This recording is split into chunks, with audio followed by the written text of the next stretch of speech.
تمہیں اپنی بیٹی کی فکر ہے کہ میری بیٹی، ہماری بیٹی جلیبیب کے ساتھ زندگی کیسے بسر کرے گی، تمہیں اس بات کی فکر ہے، تمہیں اس بات کی فکر نہیں ہے کہ محمد کریم صلی اللہ علیہ وسلم کا حکم لوٹا رہے ہو؟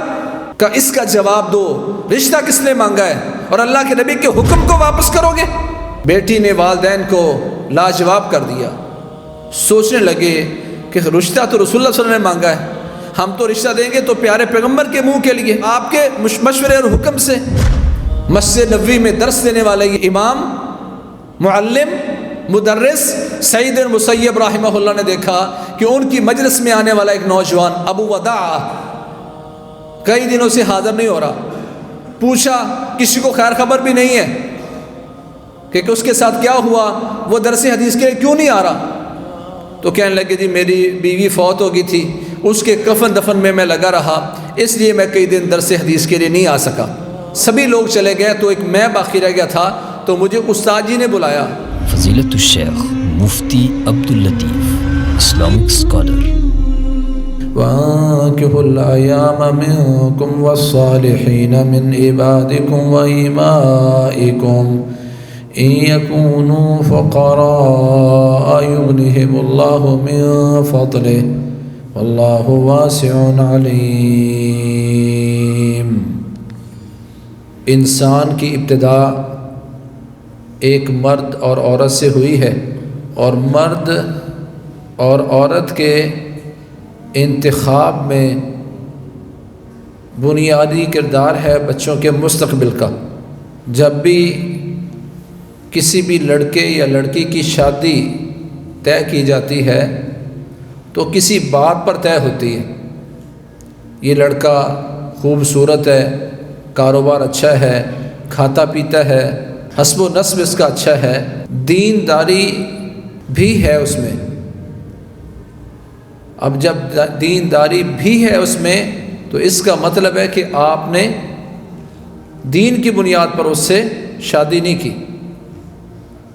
نمازی ہے، ویسے داڑھی نہیں رکھی لیکن نمازی ہے، اس کا مطلب ہے کہ آپ نے شادی کا انتخاب کرتے وقت دینداری کو ترجیح نہیں دی۔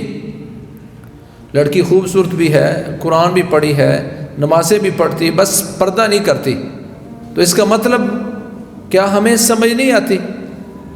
لیکن انشاءاللہ ہمارے گھر آ کر اس کی تربیت ہو جائے گی، وہ بہتر ہو جائے گی، یہ صرف دل کو تسلی دینے والی بات ہے۔ ابو الاسد الدؤلی کا میں نے ایک جملہ اور ان کا ایک فقرہ پچھلے جمعے میں عرض کیا تھا، میں اس کو دہرائے دیتا ہوں۔ انہوں نے اپنے بیٹوں سے کہا تھا، اپنی اولاد سے کہا تھا، اے میرے بچوں، قد احسنت الیکم صغارا واحسنت الیکم کبارا واحسنت الیکم قبل ان تولدوا۔ اے میرے بچوں کہ میں بچپن میں میں نے تم پر بہت احسان کیا، اور تم بڑے ہو گئے تب بھی میں نے تم پر بہت احسان کیا۔ وَأَحْسَنْتُ إِلَيْكُمْ قَبْلَ أَن تُولَدُوا، ابھی تم پیدا نہیں ہوئے تھے میں نے تو اس وقت بھی تم پر احسان کیا۔ بچوں نے کہا جی چھوٹی عمر میں بھی آپ نے ہم پر احسان کیا، بڑی میں بھی کیا، یہ تو بات سمجھ آتی ہے۔ كَيْفَ أَحْسَنْتَ إِلَيْنَا قَبْلَ أَن نُولَدَ، یہ تھوڑی سی وضاحت فرما دیں کہ ہماری پیدائش سے پہلے آپ نے ہم پر کیا احسان کیا ہے، کیسے احسان کیا ہے؟ تو انہوں نے کہا قد خیرت لکم من لا تسبون بہا، تمہاری پیدائش سے پہلے جو میں نے تم پر احسان کیا تھا وہ یہ تھا کہ میں نے تمہارے لیے ایک ایسی ماں کا انتخاب کیا جس کی وجہ سے لوگ تمہیں تانا نہ دے سکیں۔ یہ بنیادی چیز ہے اولاد کے کردار کو، اس کے مستقبل کو بہتر کرنے کے لیے، جو اس وقت امت نے بھلا دی ہے۔ کیا آپ تصور کرتے ہیں کہ حضرت بلال رضی اللہ تعالیٰ عنہ کی زوجہ مبارکہ کون تھی؟ فرماتے جب رشتے آنے شروع ہوئے، لوگوں کو پتہ چلا بلال اب شادی کرنا چاہتا ہے، حبشی ہے، رنگ کالا ہے، ناک موٹی ہے، ہونٹ موٹے موٹے ہیں، ناک چپٹی سی ہے، کون دے گا مجھے اپنی بہن، اور کون شادی کرے گا اپنی بیٹی کی میرے ساتھ؟ کہتے ہیں اتنے رشتے آئے کہ میرے لیے انتخاب کرنا مشکل ہو گیا کہ کس کی بیٹی کے ساتھ شادی کروں اور کس کی بہن میری بیوی بن سکتی۔ مجھے انتخاب میں مشکل پیدا ہوئی۔ پھر کون بیوی بنی ان کی؟ مکے کے تاجر، عشرہ مبشرہ میں سے شامل عبد الرحمن بن عوف رضی اللہ تعالیٰ عنہ، ان کی بہن حالہ بنت عوف سے حضرت بلال کی شادی ہوئی۔ کس کی شادی کس کے ساتھ ہوئی ہے؟ مکے کا تاجر ہے، قریشی ہے، اور وہ کالا سا غلام۔ بنیاد کیا تھی؟ اس بنیاد پر غور کرنا ہے۔ اس کی خوبصورتی؟ جواب نہیں۔ مال؟ ابھی تو وہ غلام تھے، آزاد ہوئے، مال والی بات بھی کوئی نہیں ہے۔ حسب و نسب؟ ایک ہی چیز بنیاد تھی، اور وہ کیا تھی؟ دینداری، جو آج امت میں سے نکل گئی ہے۔ تہجد گزار ہے، نیک بڑا ہے، پر جب شادی کرے گا بیٹے بیٹے کی تو اس وقت ترجیح دین کو نہیں ہوگی، جو وجہ بنی ہے اس وقت ہماری نسل کے خراب ہونے کی۔ جنہوں نے اس دین کو سمجھا ان کی زندگی کی حالت کیا ہے؟ رسول اللہ صلی اللہ علیہ وسلم نے اپنے ایک صحابی کو، انصاری صحابی کو بلایا، اور نبی کریم صلی اللہ علیہ وسلم فرمایا انی اخطب، میں تیرے ساتھ ایک بات کرنا چاہتا ہوں، اور وہ بات کیا ہے؟ اللہ کے نبی محمد کریم صلی اللہ علیہ وسلم نے فرمایا اے میرے صحابی، زوج ابنتک، اپنی بیٹی کا نکاح میرے ساتھ کر دے۔ وہ صحابی بہت خوش ہوا اور کہنے لگا نعم و کرامت یا رسول اللہ و نعم عینی، یا رسول اللہ کیا کمال ہے، آپ نے میری بیٹی کا انتخاب کیا، بہت ہی خوب ہے، یہ بڑی عزت ہے اور میری آنکھوں کی ٹھنڈک ہے کہ آپ نے میری بیٹی کا انتخاب کیا۔ تو اللہ کے نبی محمد کریم صلی اللہ علیہ وسلم انی لست اریدها لنفسی، میں تجھے یہ کہہ رہا ہوں اپنی بیٹی کی شادی میرے ساتھ کروا دے، اور تو نے مجھے کہا ٹھیک ہے، پر یاد رکھ میں وہ تیری بیٹی کا رشتہ اپنے لیے نہیں مانگ رہا۔ کہا یا رسول اللہ ولیمن، پھر کس کے لیے مانگ رہے ہیں؟ کہا جلیبیب کے لیے مانگ رہا ہوں۔ جلیبیب رضی اللہ تعالی عنہ مدینے میں ایک سادے سے بندے تھے، جس طرح کوئی بندہ سمجھا جاتا کہ سیدھا سا بندہ ہے، عورتیں بلا تھیں بھائی میری سبزی لا دو، بازار سے فلاں چیز لا دو، وہ یوں آتے جاتے تھے عورتوں پر نا، یعنی سیدھے سے تھے۔ اللہ اکبر۔ اور حضرت ابو برزہ رضی اللہ تعالیٰ عنہ فرماتے ہیں کہ وہ ایسے عورتوں کے پاس آتے جاتے تھے، تو میں نے ایک دن اپنے گھر والوں سے کہا لا يدخلن علیکم جلیبیب، یاد رکھو آج کے بعد یہ جلیبیب تمہارے گھر داخل نہ ہو، ایسے تمہارے پاس آتا ہے، تم کام کرواتی رہتی ہو، اور اگر تم نے اس کو داخل کیا لأفعلن وأفعلن، پھر دیکھنا میں کیا کرتا ہوں تمہارے ساتھ۔ یعنی یہ اس وقت حالت تھی جلیبیب رضی اللہ تعالیٰ عنہ کی زندگی کی۔ وہ سادہ سا صحابی، عورتیں ان سے کام کرواتی ہیں۔ اللہ کے نبی فرماتے ہیں میرے صحابی، میں اپنے لیے نہیں اس جلیبیب کے لیے تو اس سے رشتہ مانگ رہا ہوں۔ جو میں نے پہلے بات عرض کی، صحابہ کہتے ہیں آج کے بعد یہ تمہارے گھروں میں نہ آئیں، جلیبیب تمہارے پاس تشریف نہ لائیں، تو مطلب تھا معاشرے میں اس وقت دنیا کے اعتبار سے ان کا کوئی قد نہیں تھا۔ اللہ کے نبی نے رشتہ مانگ لیا تو صحابی کہنے لگے چلو یا رسول اللہ اشاور امہا، میں اس کی ماں سے جا کے مشورہ کرتا ہوں پھر آپ کو بتاتا ہوں۔ بیوی سے آ کے کہا اور یہی لفظ بولے کہ رسول اللہ صلی اللہ علیہ وسلم نے تیری بیٹی کا رشتہ مانگا ہے، تو بڑی خوش ہو گئی وہ صحابیہ، اور انہوں نے بھی وہی لفظ بولے نعم و کرامت و نعمت عینی، یہ تو بڑی عزت والی بات ہے، یہ تو آنکھوں کی ٹھنڈک والی بات ہے، یہ تو بڑی عزت والی بات ہے، میں اپنی بیٹی رسول اللہ صلی اللہ علیہ وسلم کو دوں گی۔ تو انہوں نے فرمایا وہ اللہ کے نبی محمد کریم صلی اللہ علیہ وسلم وہ رشتہ اپنے لیے نہیں بلکہ جلیبیب کے لیے مانگ رہے ہیں۔ جب یہ لفظ بولا تو رسول اللہ صلی اللہ علیہ وسلم کا پیغام لے کے جب پہنچے تو انہوں نے 3 دفعہ لفظ بولا، کہنے لگی آل جلیبیب انیہ آل جلیبیب انی ہے علی جلیبیب انی ہے، میری بیٹی کا رشتہ جلیبیب کے لیے نبی صلی اللہ علیہ وسلم نے مانگا ہے، جلیبیب کے لیے 3 دفعہ یہ لفظ بولا. پھر کہنے لگی لا نہیں، لعمر اللہ لا نزوجہ، قسم اٹھا لی عثمان نے، اللہ کی قسم میں اس کی شادی نہیں کروں گی اس جلیبیب کے ساتھ.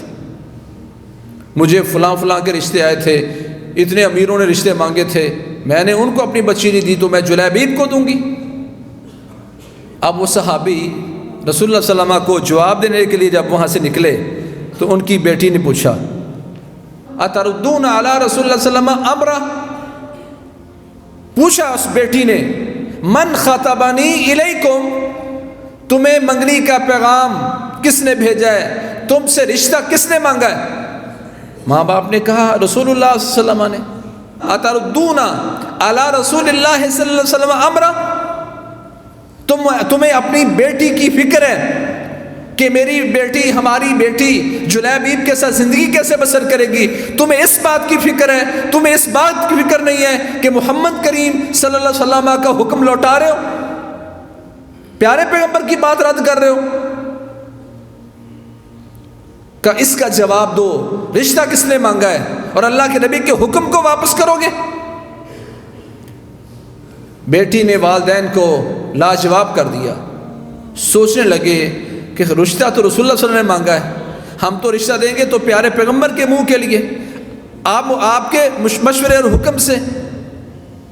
اور کہنے لگی یاد رکھو اگر تم رسول اللہ صلی اللہ علیہ وسلم کا حکم مانتے ہوئے میری شادی اسے کرو گے تو یاد رکھنا اللہ کریم مجھے کبھی ضائع نہیں کرے گا، کیونکہ محمد کریم صلی اللہ علیہ وسلم کی دعائیں شامل ہوں گی.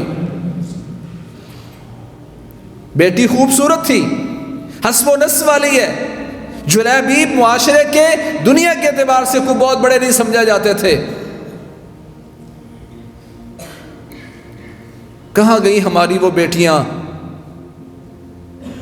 جو اپنے والدین کو اس بنیاد پر قائل کریں کہ دیکھو رشتہ مانگنے والا کون ہے، دینداری کی بنیاد پر، تم دعائیں نہیں لے رہے. آج تو ہمارے فیصلے ہماری بیٹیاں کرتی ہیں، ہمارے بیٹے کرتے ہیں، ضد کرتے ہیں فلاں جگہ ہی کرنا ہے. بھئی فلاں جگہ جو آپ نے شادی کرنی ہے، فلاں جگہ جو آپ نے منگنی کروانی ہے، تو پیچھے بیس کیا ہے؟ اللہ جانتا ہے آج ہمارے معاشرے میں یہ بہت گندا لفظ بڑے حسن کے ساتھ بیان کیا جاتا ہے، جی بس وہ دل دے بیٹھا ہے. قابل نفرت بات، قابل تنقید بات، وہ قابل فخر بنا کے پیش کی جاتی ہے. دل جو دے بیٹھا ہے تو پیچھے بنیاد کیا ہے؟ یا حسن ہوگا، یا مال ہوگا، یا اونچے خاندان. کوئی ایک تو ہو جو پیچھے بنیاد بتائے کہ پیچھے بنیاد دینداری ہے. پھر ہم کہتے ہیں ہماری اولاد ہمارا کہنا نہیں مانتی، ہمارے ہاتھوں سے نکل گئی ہے. تربیت کی کبھی جہاں جہاں موجود تھی اس کا خمیازہ بعض اوقات انسان دنیا میں اٹھاتا ہے اور آخرت میں جو ہے وہ سبھی جانتے ہیں. کہنے لگے اگر اللہ کے نبی محمد کریم صلی اللہ علیہ وسلم کا حکم لوٹاؤ گے تو تمہارے پاس جواز کیا ہوگا، اور اگر تم اللہ کے نبی کا حکم مان کر مجھے اس کے ساتھ بیعت دو گے تو مجھے اللہ پر یقین ہے فَلَمْ يُضَيِّعْنِ اللَّهُ، اللہ مجھے کبھی ضائع نہیں ہونے دے گا. شادی ہو گئی. رسول اللہ صلی اللہ علیہ وسلم نے آپ غزوہ کوئی شروع ہوا، لڑائی شروع ہوئی، جنگ ختم ہوئی تو فرمایا دیکھو کس کو تم من تفقدون، کس بندے کو تم گم پا رہے ہو کہ یہاں موجود نہیں ہے. فلاں فلاں صحابی نہیں ہیں وہ شہید ہو گئے ہیں، فلاں صحابی نہیں ہے شہید ہو گئے ہیں. تو اللہ کے نبی نے خود پوچھا اور کہا افقدوا جلیبیبا، جلیبیب مجھے نظر نہیں آ رہا، دیکھو وہ کہاں ہے. صحابہ نے جلیبیب رضی اللہ تعالیٰ عنہ کو تلاش کرنا شروع کیا تو کہتے ہم نے دیکھا کہ ان کے آس پاس 7 لوگ کٹے پڑے ہیں. 7 مشرکوں کو کاٹنے کے بعد وہ وہاں شہید ہوئے. اللہ کے نبی ان کے پاس گئے، پاس جا کے ان کو اٹھا کر اپنی گود میں رکھا. کتنی اہمیت ہے اس صحابی کی، شہید ہو چکے ہیں، اپنی گود میں ان کو رکھا. ان سے پیار کیا۔ اللہ اکبر۔ انس فرماتے ہیں رضی اللہ تعالیٰ، جانتے ہو کہ رسول اللہ صلی اللہ علیہ وسلم نے اس خاتون کو دعا کیا دی تھی؟ اللہم صب علیہ الخیر، اللہم صب علیہ الخیر صبا صبا ولا تجعل عیشہا کدا کدا۔ یا اللہ اس عورت نے میرے کہنے پر شادی کی ہے، یا اللہ اس پر خیر کو نازل فرما اور خوب نازل فرما، اور یا اللہ اس کی زندگی میں کبھی کوئی پریشانی نہ آئے۔ شہادت ہے، ہمارے ہاں اس کی پریشانی ہوتی ہے کہ وہ بیوہ ہو گئی ہے، پر اللہ کے نبی نے جب دعا فرمائی، انس فرماتے قسم اللہ کی انصاریوں میں ایک خاتون نہیں میں نے دیکھی جو اس خاتون سے زیادہ سخی ہو، سب سے زیادہ خرچ یہی خاتون کرتی تھی۔ اللہ کے نبی کی دعا کی وجہ سے اللہ کریم نے اتنا کچھ اس کو عطا فرما دیا۔ بیس پیچھے دین ہے، بنیاد پیچھے دین ہے۔ سعید بن مسیب سید التابعین ہے، ابو ہریرہ رضی اللہ تعالیٰ عنہ کے داماد ہیں۔ صحابہ کے بعد سب سے زیادہ، سب سے بڑا مرتبہ جن کا سمجھا جاتا ہے وہ کون ہے؟ سعید بن مسیب رحمہ اللہ۔ سعید بن مسیب وقت کے حکمران نے اپنے بعد بننے والے بادشاہ ولید کے لیے سعید بن مسیب سے ان کی بیٹی کا ہاتھ مانگا۔ اے سعید، میں اپنے بیٹے ولید کے لیے، عبد الملک نے پیغام بھیجا ہے، اپنے بیٹے کے لیے تیری بیٹی کا ہاتھ مانگتا ہوں کہ میرے محل میں ایک دیندار خاتون آئے جو یہاں حدیث پڑھائے، جو قرآن کی حافظہ ہے، یہاں آگے ہماری تربیت کرے۔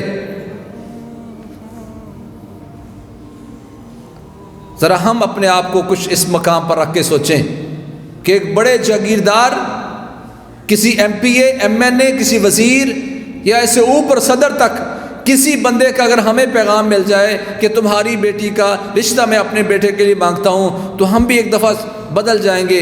ہماری بیٹی بڑی نیک ہے، انشاءاللہ جب ان کے پاس جائے گی اس ماحول کی تربیت کرے گی، ان میں دینداری پھیلائے گی، ان میں یہ ہوگا، ان میں وہ ہوگا۔ دل کو تسلی دینے کے لیے اور حوصلہ دینے کے لیے اس طرح باتیں کی جاتی ہیں۔ وقت کا بادشاہ اپنے بعد بننے والے بادشاہ کے لیے، خلیفہ کے لیے رشتہ مانگ رہا ہے۔ سعید بن مسیب رحمہ اللہ نے ایک لمحہ نہیں سوچا اور جھٹ سے اس کو جواب دے دیا کہ میری بیٹی، سعید بن مسیب کی بیٹی تمہارے محل کی زینت نہیں بنے گی، میں اپنی بیٹی کا حصہ کبھی بھی تیرے بیٹے کو نہیں دوں گا، اس لیے کہ تمہاری پیچھے بیس دینداری موجود نہیں ہے، دنیا داری میں تم پڑے ہوئے ہو، مجھے خطرہ ہے میری بیٹی تمہارے محل میں جا کر دنیا میں کھو کر اپنی آخرت برباد نہ کر لے۔ انکار کر دیا۔ مسجد نبوی میں درس دینے والے یہ امام، معلم، مدرس سعید بن مسیب رحمہ اللہ نے دیکھا کہ ان کی مجلس میں آنے والا ایک نوجوان ابو وداع کئی دنوں سے حاضر نہیں ہو رہا۔ پوچھا، کسی کو خیر خبر بھی نہیں ہے کہ اس کے ساتھ کیا ہوا، وہ درس حدیث کے لیے کیوں نہیں آ رہا۔ بڑا شائن قسم کا طالب علم تھا۔ کچھ دنوں بعد وہ تشریف لائے ابو وداع، تو حضرت سعید بن مسیب نے پوچھا کہ اتنے دن کہاں رہے؟ تو کہنے لگے جی میری بیوی فوت ہو گئی تھی، اس کے کفن دفن میں لگا رہا، اس لیے میں کئی دن درس حدیث کے لیے نہیں آ سکا۔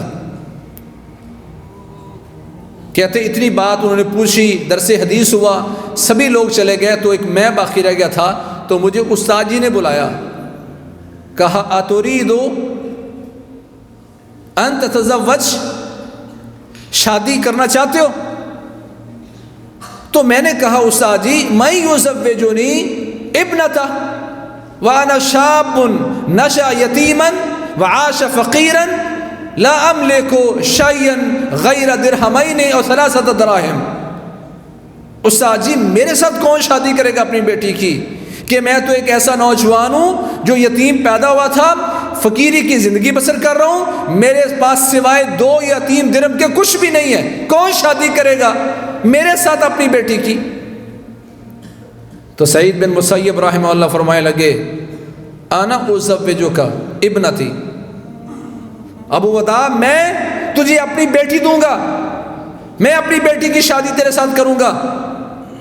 میں نے کہا اتزوجنی ابنتک وعرفت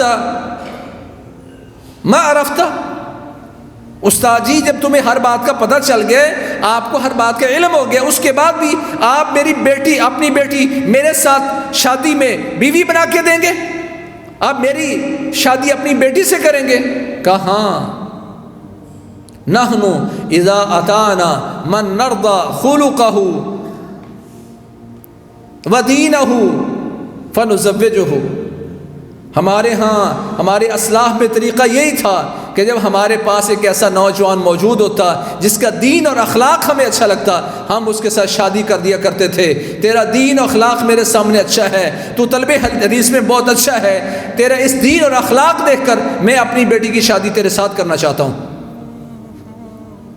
نہ اس کا گھر دیکھا، نہ اس کا مال دیکھا، 3 درہم کا جو مالک ہے، کیا ہوگا اس کے گھر میں؟ کہتے کیا ہے تیرے پاس؟ کہتے 3 درہم کا، نکالو۔ 3 درہم لیے بیٹی کے پاس گئے، کہنے لگے اے میری بیٹی، ایک ایسا شخص جس کے بارے میں یقین رکھتا ہوں کہ اس کے ساتھ رہتے ہوئے تیری دنیا کی زندگی تو گزر ہی جانی ہے، پر اس کے ساتھ رہتے ہوئے تیری آخرت بہت بہتر ہو سکتی ہے، اچھا طالب علم، اچھا محدث، اس کے ساتھ میں چاہتا ہوں تیری شادی کر دوں۔ بیٹی نے کہا ابا جان، اگر آپ سمجھتے ہیں اس شخص کے ساتھ زندگی گزارنے سے میری آخرت بہتر ہو جائے گی، میری جنت بہتر ہو جائے گی، مجھے کوئی انکار نہیں۔ نہ خامد نے بیوی کو دیکھا، نہ بیوی نے خامد کو دیکھا۔ ہمارے ہاں پہلے والدین جاتے ہیں، پھر بھابیاں جاتی ہیں، پھر محلے کی چاچیاں تائیں جاتی ہیں، کسی کو ناک پسند نہیں آتی، کسی کو جسم پسند نہیں آتا، کسی کو آنکھ پسند نہیں آتی، شادیاں نہیں ہوتی۔ واللہ جب بیس پیچھے دین ہوتی ہے، دین ہوتا ہے، بنیاد دین ہے، تو پھر اس طرح کی چیزیں کوئی معنی نہیں رکھتی۔ پھر جلیبیب جیسے عظیم شہید ہونے والے لوگ دین کی بنیاد پر پھر امیروں کے داماد بنتے ہیں۔ بلال عبد الرحمن بن عوف کے بہنوئی بنتے ہیں جب بیس دین ہو۔ اسی مجلس میں نکاح ہوا۔ ابو وداع کہتا ہے میں گھر گیا، میں بڑا سوچ رہا تھا کہ اللہ تعالیٰ نے یہ بڑا انوکھا میرے ساتھ معاملہ کیا اور بڑا احسان کیا۔ کہتے میں اس دن میرا تھا بھی روزہ، اور گھر میں سوائے زیتون کے تیل کے ساتھ میں تھوڑی سی روٹی ڈبو کے کھانا چاہتا تھا، گھر میں چیز بھی کوئی نہیں تھی۔ افطاری کا وقت تھا تو باہر کسی نے دروازہ بجایا، تو میں نے اندر سے پوچھا کون؟ تو کہتے ہیں جواب آیا میں سعید ہوں۔ کہتے سارے سعید میرے ذہن میں گھومے سوائے سعید بن مسیب کے، ان کے بارے میں میں نے سوچا بھی نہیں کہ سعید بن مسیب میرے گھر کے سامنے کھڑے ہوں گے۔ کہتے میں باہر آ کے دیکھا تو دیکھا سعید بن مسیب جو آپ میرے سسر بن چکے ہیں اور مدینے کے سب سے بڑے عالم ہیں، مسجد نبوی کے سب سے بڑے مدرس ہیں، وہ میرے گھر کے سامنے کھڑے ہیں۔ میں بڑا شرمندہ ہوا، میں نے کہا استاد جی آپ مجھے بلاتے میں آ جاتا۔ کہا نہیں، تیری شادی ہو چکی ہے۔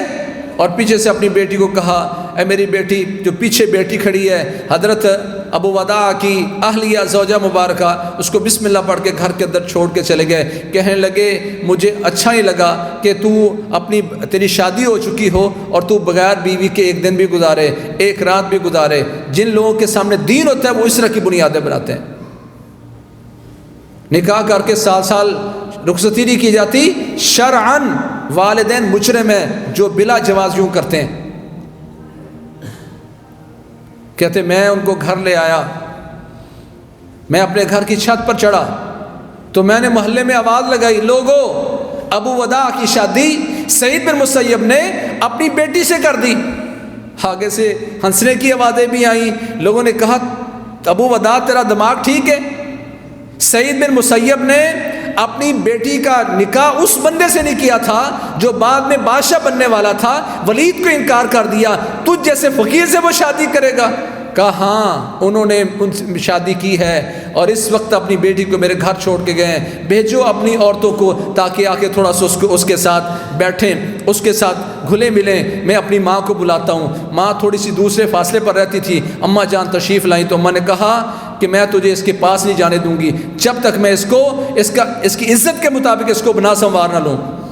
وہ کہتے سیدھی سادی عورت، کہتے میں تو حیران رہ گیا اس بات پر کہ جب میں نے اس کے ساتھ زندگی گزارنا شروع کی، اس سے بڑی قرآن کی حافظہ مجھے کوئی دنیا میں نہیں ملی تھی، اس سے زیادہ حدیثوں کو یاد کرنے والی کوئی خاتون مجھے نہیں ملی تھی، اتنی اچھی قرات کرنے والی اور اتنی احادیث یاد کرنے والی دنیا میں شاید کوئی خاتون ہو۔ کئی دن مسجد نبوی نہ جا سکے، درس حدیث میں نہ جا سکے۔ وہ کئی دنوں کے بعد جب گئے تو سعید بن مسیب نے پوچھا ہاں جی کیا حالات ہیں، تمہاری بیوی کیسی ہے اور تم سبق کیوں نہیں پڑھنے آئے؟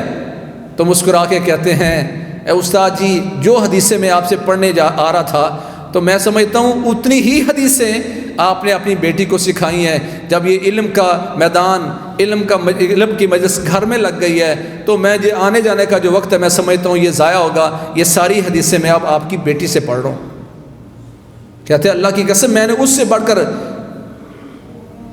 کوئی اچھی خاتون نہیں دیکھی جو قرآن کو پڑھنے والی ہو، جو احادیث کو یاد کرنے والی ہو۔ اور کہتے ہیں سب سے اہم بات ہے کہ وہ دنیا کی حسین ترین عورتوں میں سے ایک تھی۔ وقت کا بادشاہ جو اپنے محل کے لیے جس کا رشتہ مانگ رہا ہے کوئی خوبی تو ہوگی نا۔ آج نہ اس طرح کے والدین ملتے ہیں، نہ اس طرح کی نسل ملتی ہے اور اولاد ملتی ہے جو بنیاد بنائے صرف دین کو۔ اللہ کریم نے دین کو ہی کہا فاظفر بذات الدین تربت یداک۔ کسی میں تو آپ کو حسن نہ ملے، حسب و نسب نہ ملے، لیکن دینداری بڑی ہے۔ فرمایا اگر کامیاب ہونا چاہتے ہو تو کامیابی کا معیار یہ دین ہے، اس دین کو اپنائیے۔ جو سب سے بنیادی چیز تھی کامیابی کی، اگر ہم اس کو بیس نہیں بناتے تو نتیجہ کیا ہوتا ہے کہ شادی کے بعد وہ میرا بیٹا میرا نہیں رہتا، بیوی کھینچ کے اس کو لے جاتی ہے، فون بھی نہیں کرنے دیتی، ملنے بھی نہیں دیتی۔ پھر ایسے جب آپ دینداری کو بنیاد نہیں بنائیں گے تو اس طرح کے امور کے لیے آپ کو ذہنی طور پر پہلے سے تیار رہنا چاہیے۔ والدین کہتے ہیں اب کیا کریں، بچوں کی خوشی کے لیے سارا کچھ کرنا پڑتا ہے، بنیاد بنائیں، تربیت کریں کہ دین کی بنیاد ہو۔ کس بنیاد پر لڑکی کا رشتہ کرنا چاہیے اور کس بنیاد پر لڑکے کا رشتہ کرنا چاہیے، انشاءاللہ آئندہ خطبات میں ہم بیان کریں گے۔ معاشروں کو ہم بہتر کرنا چاہتے ہیں، اپنی نسلوں کو تیار کرنا چاہتے ہیں تو بنیاد یہ دینداری ہونی چاہیے کہ اللہ کے نبی فرما گئے فاظفر بذات الدین تربت یداک۔ مجلس میں بیٹھے ہوئے صحابی نے کہا یا رسول اللہ اگر آپ اس خاتون سے شادی نہیں کرنا چاہتے تو میرے ساتھ کروا دیں، تو کس بنیاد پر وہ شادی ہو رہی تھی؟ کہا ٹھیک ہے میں اس عورت سے تیری شادی کروا دیتا ہوں، التمس ولو خاتم من حدید، ایک لوہے کی انگوٹھی لے آؤ، حق مار میں دینے کے لیے ایک انگوٹھی لے آؤ تو میں تیرا نکاح اس عورت سے کر دوں گا، اس صحابیہ سے کر دوں گا۔ سارا مدینہ وہ گھوم کے آ گیا، حق مار میں دینے کے لیے اس کے پاس لوہے کی انگوٹھی بھی نہیں ہے۔ اس کے باوجود رسول اللہ صلی اللہ علیہ وسلم نے شادی کر دی اس کی، کس بنیاد پر؟ کہ انی ازوجک بما معک من القرآن، جو تمہیں قرآن یاد ہے میں حق مار میں مقرر کرتا ہوں کہ وہ قرآن تمہیں اس کو یاد کروانا ہے، جو صورتیں تمہیں یاد ہیں اس کو یاد کروانی ہے، یہی تمہارا حق المہر ہے۔ اللہ کے نبی محمد کریم صلی اللہ علیہ وسلم نے اپنے اسوہ سے اپنے دور میں یہ عمل کر کے بتایا کہ بنیاد پیچھے دینداری ہے۔ اگر یہ ہماری بنیاد ہوگی تو یہ مضبوط بنیاد ہے۔ اللہ کریم ہمیں انہی بنیادوں پر اپنی نسلوں کو تیار کرنے کی توفیق نصیب فرمائے۔ فاقول قولی ھذا واستغفر لی ولکم سبحانک اللہم وبحمدک۔ خیر کی بات آگے شیئر کیجیے اور اپنے لیے صدقہ جاریہ بنائیے۔